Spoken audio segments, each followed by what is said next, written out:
Hello everyone and Merry Christmas everyone. Sorry about no videos yesterday, but we will more than make up for it today as the World Rapid and Blitz Championship starts in Moscow today. And this is a game from the Chess24 Banter Blitz session where Magnus faced Alireza Firouzja, and Firouzja will be playing at the World Rapid and Blitz Championship, so we can pretty much expect the two of them to have a clash over the board, as I'm expecting Alireza to do really well on both tournaments, especially in the Blitz one. He's an extremely strong player in every time format, but in Blitz, especially online Blitz, he's just a monster, and only the top elite players are able to take him down. And also, something I wanted to mention, Alireza will no longer be representing Iran in any championship. As you can see, this is his FIDE chess profile. Under Federation, you can see it only says licensed. So he will not be playing for Iran due to some reasons that he's unable to, achieve his fullest potential. He will now choose a different federation. He's been living in France for some months now, so I've been told, and he will most likely join the French federation. So it will be quite an improvement for the French team. But also, I've heard some stories that he might be joining the USA federation. So still, I don't know. There is no exact data on this, but if you have any more information, feel free to share in the comment section below.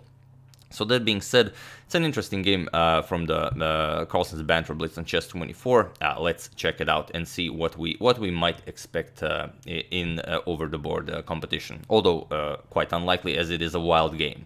So Alireza with the white pieces opens with e4. We have d5. Carlsen again goes for his Scandinavian, and I'm very happy to see Carlsen playing this, as I started using this some year and a half ago, this line after Nc3 Qd6.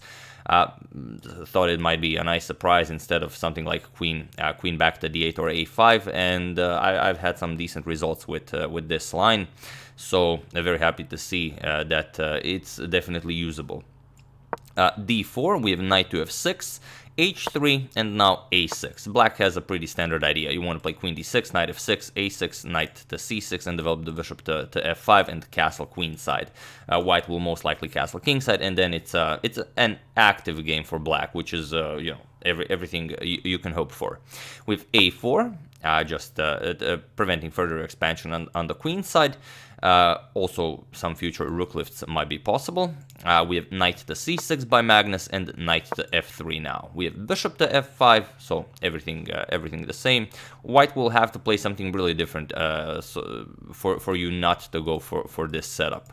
We have bishop to c4, and now comes e6. Just the bishop is now out of the cage, so you can now close the structure. We have castles, and Magnus castles queenside. Bishop to e3, developing, getting a bishop nicely eyeing that queen side. We have h6, preparing to start expanding on the king side. And now there is one game in the database where queen to e2 was played, but here we have knight to b5. And here, just before Alireza played knight b5, Magnus mentioned in the stream that he feels that it's coming. He felt knight b5 coming, and although capturing the knight is probably the strongest move, and it is recommended by the engine, but for a 3-minute blitz game, even Carlsen is not crazy enough to play this against Alireza. Rook is coming to e8, and now the knight can come to e5, take away the d7 square from the king. You can play something like, even queen a2 followed by queen a7, or something like d5 followed by bishop to e7, go after the knight. So although in a classical game, of course, Magnus would capture the piece and defend this, but in a 3-minute blitz game, he's not crazy. So he goes queen back to d7, just gets the queen out of harm's way. He wants to start attacking on the king side. He doesn't want to accept any material and open lines on the queen side. We have c3, now preparing to rush those pawns on the queen side, also strengthening the center, and now g5. And knight back to h2. You don't want g4 to come with an attack on the knight. So knight h2. And now that the knight is away from f3, so he doesn't have knight to e5 to come with an attack on the queen, now Magnus feels confident to capture the knight. So a captures on b5, a captures knight b8, and rook to a8. Now with ideas, it's not all that difficult to win back the piece. You just have to make a lot of concessions for the moment. So we have knight to d5. Carlsen is now centralize the knight. It's a pretty great piece. Also, you're just threatening knight b6 to kick away the rook, and then white doesn't really have anything to show for his sacrificed piece. So Alireza trades, bishop captures, we have queen captures, and now queen to a4. So again, now the queen can come to a7, you can win your piece back, it's not a problem.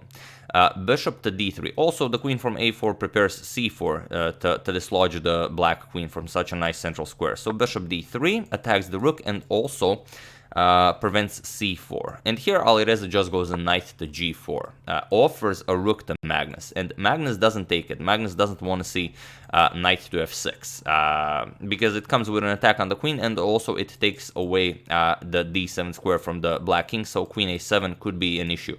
But here Magnus respects Alireza so much that he actually trusts him. Magnus doesn't even check bishop captures on f1. It's a free rook. You cannot go something like knight f6 because queen captures on g2 is mate. So one of the rare cases in chess history where Carlsen actually trusts his opponent. But okay, after this knight to g4, Magnus plays bishop g7, takes away the f6 square from the knight, so not possible anymore. And now rook to d1. Pushing the bishop back, but just bishop captures on b5. We have queen to a3, and Magnus plays f5. Now, saying what do you want to do with the knight? You have to go back, knight h2. You don't have anything to show for your sacrificed piece. But Alireza goes rook to a1. Now, if Magnus were to capture the knight here, then you have rook captures on b8. Black is still better, he just hides the king. Of course, you cannot capture due to mate, but Magnus doesn't want to overcalculate anything. It's a 3-minute blitz game, so just king d7. Now the knight is nicely defended.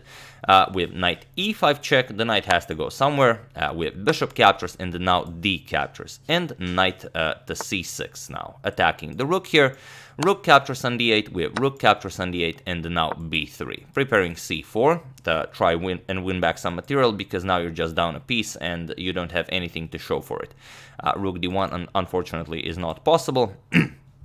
So bishop to d3 by Magnus, not allowing c4 to come with a double attack. We have rook to d1 now, and here Magnus just played king to e8, and it was in this position on move 26 that Alireza Firouzja resigned the game, as he's now down a piece, and well, there's nothing to do. There's no good move. You're just gonna consolidate, move the queen, play something like queen e4, move the bishop, offer a trade of rooks, and just win the game. It's not even a little bit dangerous, and he's up on time. Magnus was over a minute. Alireza was, I think, down to some 30 seconds. So it is pointless. But yeah, also Magnus said that it makes him so happy that he defeated one of the best players of our generation. So there you can see that Magnus really respects Alireza, and I'm very interested to see how young Alireza will do in the World Rapid and Blitz Championship, which starts today, and we are definitely going to cover a lot of games. So yeah, that's the game. I do hope you enjoyed it, and the information that I wanted to share with you, that Alireza no longer plays for Iran. He is he will play this World Chess Championship in Rapid and Blitz under the FIDE flag. I have no idea what that means, but there you have it.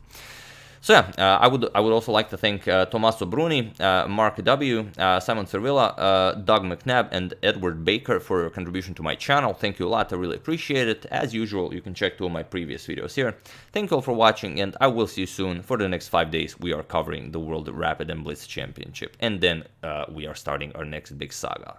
So thank you all, I will see you soon, and have an excellent rest of your day.